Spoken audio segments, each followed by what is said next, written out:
What is up, all my E36 followers? Another video here for you. Finally got a set of coilovers. Big shout out to my buddy Greg over at Cernovich Motorsports. He hooks it up big time with these Rev 9 E36 coilovers. I don't know much about them, other than they have really soft spring rates. I think the front's 6K and the rear is 8, but I'm just gonna put them on and see how it drives. Another thing, got wheels for the car and got the wheels painted for the car. So I'm gonna go ahead and once I get the suspension on, I'm gonna toss those on as well and get this thing fitted. Another thing, I have to raise these coilovers up a little bit. When you add the CNC 71 knuckle block, it actually extends the control arm kind of. The track width's wider, so it'll lower the car. So I'm gonna raise up the coilovers because they're set at max low. My boys Mike and Chris over at Seems Legit sent me over a care package with some parts for this. This is their Vano solenoid dress up kit, as well as axle spacers. Let me pull these out. E36, E46 axle spacers. The best way to keep your axles in place, especially when the car is lowered. It keeps the CV joint engaged farther, because the lower you make the car, the farther out the wheels go, or the more camber you add, the more it stretches out the axle. I run them on my E46. Corey Misko runs them on his E46. Justin Medina runs them on his E46, and it's like the key to making axles last forever. So we're gonna get those tossed on as well as soon as I get the rear suspension on. So let's hit it. Back in the garage again today. Got the coilovers put on last night with the help of my buddy Greg and my buddy AJ. The ride height I'm running is just spring. I think it's pretty good actually. I jacked up the other side and saw the fitment, and it should look pretty good.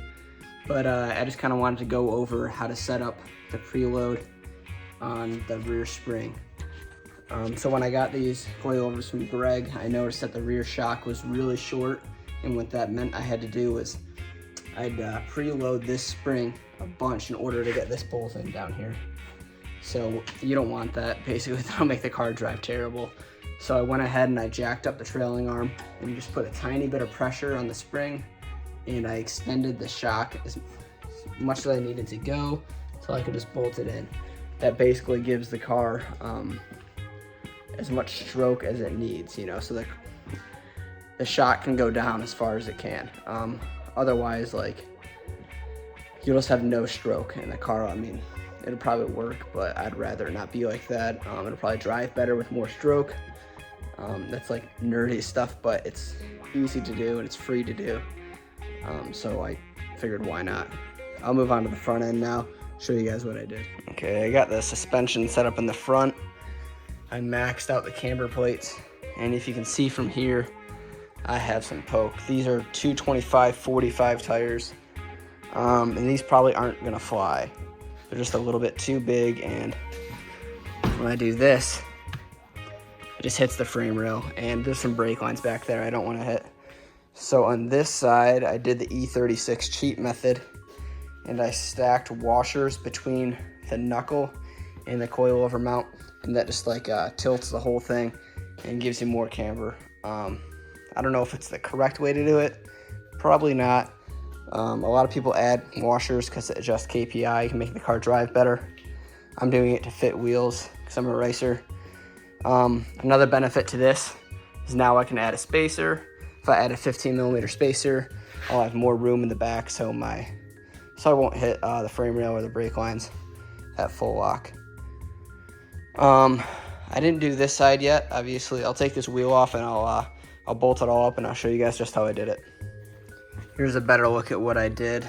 Just took some washers, I think 4 of them on each side, slipped them in there, tighten it down, and I mean, that gives you a lot more camber.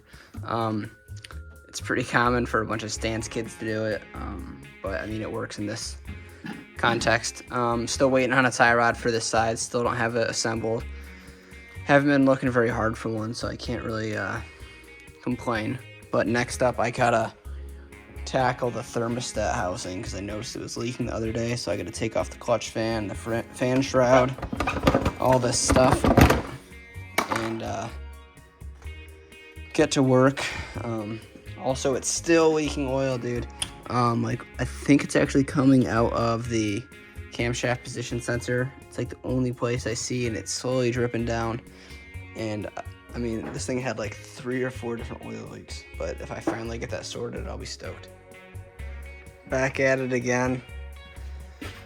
E36 is way harder to take apart the cooling system than E46. I mean, I made a huge mess. I got a bunch of towels drying everything up, but like this coolant hose, it runs through the fan shroud. Then obviously it uses a fan clutch. My friend AJ let me borrow a tool to take that off, but it's still a pain. Right now I'm just looking at the thermostat. As well as this is definitely the oil leak right here. That's the intake cam position sensor. I don't know if the O-ring's bad, but I'm gonna try to figure something out. Toss a new thermostat in it, clean up the housing wherever I put that at. Excuse my mess. It looks fine for the most part. They RTV'd it. I'm gonna clean this up, put it back on, see if we can get it to stop leaking. All right, guys, don't judge me for this. No one's perfect. This, you can even see it. I put so much RTV on it. This gasket right here is totally flat. And I don't have one, so I just smothered it. I got the new thermostat in there. I got this whole surface cleaned up. I got this surface cleaned up. I got that cleaned up. I'm going to toss this on here in a few seconds.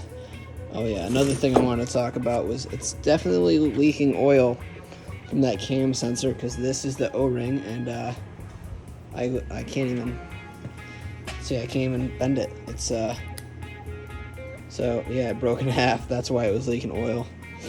I got a new one right here, so we're all good. Toss that on, and let's pray this thing doesn't leak. I don't really feel like doing this again. Put it mostly all back together. Still waiting on some radiator stays I ordered. This one's missing. This one is just blown out, obviously. Check out that Seems Legit swag Vano solenoid cover. Makes it look minty.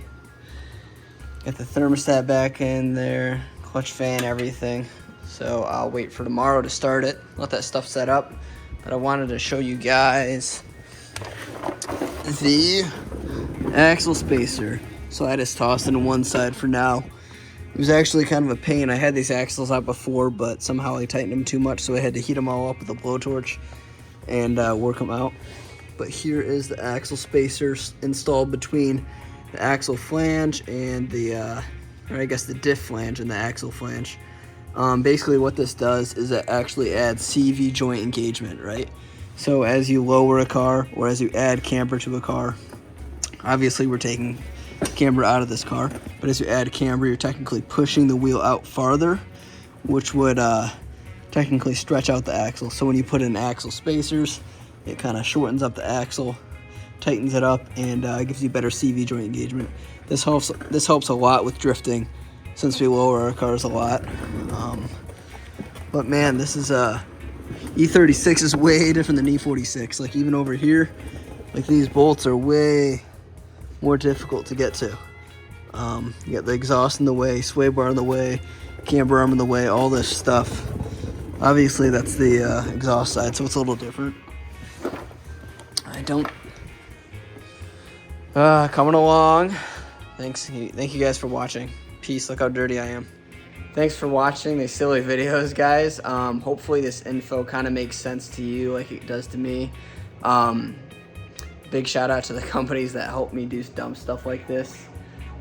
Seems Legit Garage, always hooking it up, always making the dopest stuff.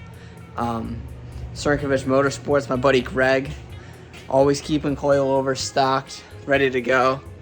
And all my friends that loan me tools and different parts, and Corey Olson for the wheels, the hookup. I'm just trying to think of anything else. I appreciate it, dudes. Thank you.